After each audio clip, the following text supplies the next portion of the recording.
తెలంగాణలో నిరుద్యోగులకు ఉద్యోగాలు దక్కకుండా ప్రభుత్వం జీవోలతో అడ్డంకులు సృష్టిస్తోందని జాగృతి అధ్యక్షురాలు కవిత ఆరోపించారు.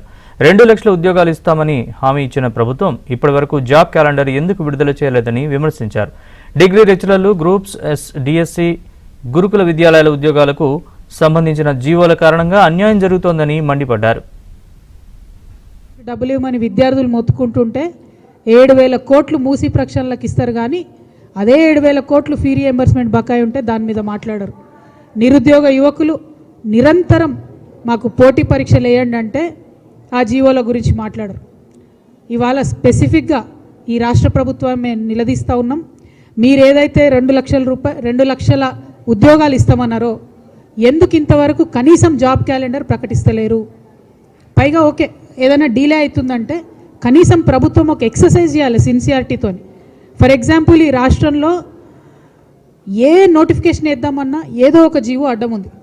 కనీసం దాని మీద గవర్నమెంట్ ఎక్సర్సైజ్ చేస్తలేదు. ఇవాళ పర్టికులర్గా డిగ్రీ లెక్చరర్స్ గురించి మాట్లాడదాం అనుకున్నాం. అయితే డిగ్రీ లెక్చరర్ల ఉద్యోగాలు వేయాలంటే జీవో నంబర్ 4 అడ్డంకిగా మారింది. అది మొన్ననే ఫ్రెష్గా రేవంత్ రెడ్డి గారు తీసుకొచ్చారు.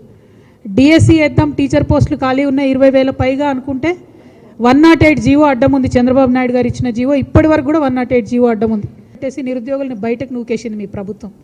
ఎవరి కోసం చేస్తున్నారు మరి? మీరు పరిపాలన ఎందుకోసం చేస్తున్నారు? ఇన్ని లక్షల మందిని అఫెక్ట్ అయ్యేటటువంటి ఈ జీవోలన్నీ కూడా పెట్టుకొని వాటి మీద కనీసం రివ్యూ చేయకుండా, మూసీ మీద రివ్యూ చేయడానికేమో టైం ఉంటుంది ముఖ్యమంత్రి గారికి, నిరుద్యోగుల మీద మాత్రం రివ్యూ